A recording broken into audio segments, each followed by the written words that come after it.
Hi, my name is Rebecca. I'm one of the admins at the Etsy Search Help Facebook group and the shop owner at Aegean Drawn. And today, for episode 2 of our Etsy SEO chat, we're going to do a listing critique. We're going to be looking at this listing from Zanini Handmade. And since this is our first critique on the chat, I wanted to just let you know I'm going to try to give some pointed tips to this particular shop owner, but also talk about general SEO concepts while we do it so that she gets a personalized critique and you guys can learn from our experiences. So here's what we're going to be looking at today. We're going to look at the title, tags, photos, and descriptions, and these specific topics in regards to those. And I'll be flipping back and forth between this slide and her listing so you can see the concepts better. So let's just dive right in. Here's the item we're going to be looking at today. And here is her title section. Now she's got this filled out, which is what we want to see. She's got it separated by commas in a nice, clean fashion. But what we want to look at is the keywords here specifically. For example, let's just pick one today to show you because I don't have a lot of time on my screencast right now. Let's just pick wedding favor and let's just find out some more about that search term. You can use other tools to do this too. You don't have to do the search. There are programs devoted to this like Marmalade and Etsy Rank and Etsy Gadget where you can get more specific details about your listings, about your search terms and your listings actually. So what I wanted to show you though was if we search one of these terms, we're noticing a different sort of product. We're not really noticing boxes. We're noticing group items. There's food, there's coasters, there's soaps, there's shot glasses, and there's groups of items because they're intended to be given out to like all your wedding guests. So a wedding favor might not be the best keyword for like one individual box, but maybe we could change that to be, wedding gift or something like that and just use this one instead of the favor. Another thing we could try doing is using something that more specifically describes this particular item. Like I would probably think of this one as like a trinket box or a keepsake box. And when you notice when we search these, we're getting things that are much more similar to the actual item we're listing. So this might be a better option in terms of a keyword than the wedding favor one. So that's what you would do is just kind of go through your keywords and do a little bit of research and see, are the ones I'm picking relevant? Is the competition okay? I think when wedding favor, there was like 400,000 different listings. But when we looked at trinket box, there was something like 40,000. So it's much easier to compete against the trinket box one, and it's more specific. So that was the idea between researching your keywords. The other thing I wanted to mention is that these first 3 words should probably be the ones that describe your item the most because Etsy admins have said that it's one of the first 3 words are your stronger ones. And it also shows up here right below your thumbnail. So if you can't tell what this is from the photo, the buyer is going to look here and see what it is, and then they're going to move on if they can't tell at that point.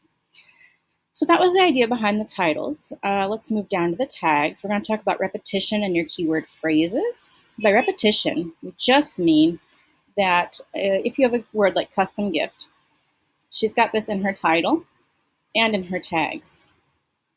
And the reason for that is because Etsy will rank you stronger for that specific item if you repeat that.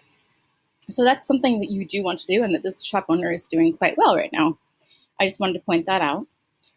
When I talk about using keyword phrases instead of like single words like handmade or decoupage, the reason is if you click on one of these, it'll take you to the market page for this particular phrase, and you'll notice you get everything from scrapbook paper to photo frames to a sheep to some stamps. So when you're looking at these single word phrases, there's often a lot of competition for them, and there's also often a huge range of products that are not very specific. If you're a buyer and you're looking for a decoupage box, you're probably not going to search decoupage, you're going to search decoupage box. Or if you do search decoupage and you are looking for a box in particular, you're going to refine that search and come back and get something more specific. So generally speaking, we want phrases in here. So maybe we could change these too. And again, just try to infuse more specific keywords that will engage your buyers. So that covers our first 2 topics. Let's move right on to photos. And I remember this owner was asking about photos specifically because she wanted to be able to fill these and wasn't really sure, is it important? What should I put there? So let's take a look at her photos. I think she's got a really nice non-distracting view of this box. She's got several really good studio shots. She's showing you the box from different angles. She's also showing you the top that gives you more detail because you can't quite see the flowers from here, but you can definitely see them from this other shot here. Pause it for just a second. Sorry for the little hiccup there. As I was saying, she's got some great detail shots and some great studio shots, but maybe something she could add to this one would be a shot of the inside of the box. As a buyer, I might be wondering, okay, is it painted? Is it unfinished in the inside? Is there fabric in there? Is it more like a jewelry box? Are there any dividers? So that would be a great photo to add to this shot. You might also put in a picture with some jewelry next to it, or maybe some photos or some trinkets next to it, so you can get the idea, both the context, like what it could be used for, and the size of the item. So those are just two suggestions. You could do other things to fill these slots too. You don't have to repeat the image. The idea behind having these images is just to give your buyers enough information to purchase the item. So I think that covers everything we wanted to say about the photos. Let's move on to this last item, the description. She's actually done a lot of work on her description. You can tell she's repeating her keywords here. She's trying to put the most important information first. She's got the size in here. She explains what it is, how it's made, what it's made from, the materials. She's got her shipping information in here. She's got links back to her shop. You know, she's done a lot of work on this, which is great. The only thing I would probably change about this is there is some repetition. Like this section here is repeated more than once, and this is repeated more than once. So maybe we could shorten this and make it just a little bit more readable for your buyer. Maybe like you've got a divider here and the what you need to know. Maybe you could make a divider for shipping, a divider for sizing or things like that. We want to make sure that people just get this, get the information they need as quickly as possible so they can just hurry up, click add to cart and not have to worry about it. So the only thing you might change here is see if you can remove those redundant sections and maybe just shorten it up so it's easier for the buyer to see exactly what they need. But otherwise, you're doing a really great job of, again, repeating these keywords and scattering them throughout there naturally, which is great.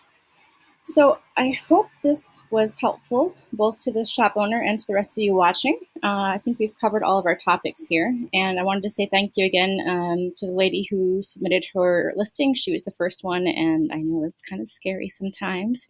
But again, let me know if you guys appreciate this, if it's helpful for you guys, and you can always hop over to our Facebook group if you'd like to submit your own listing for a critique. Thanks, and we'll be in touch next time for episode 3. Bye.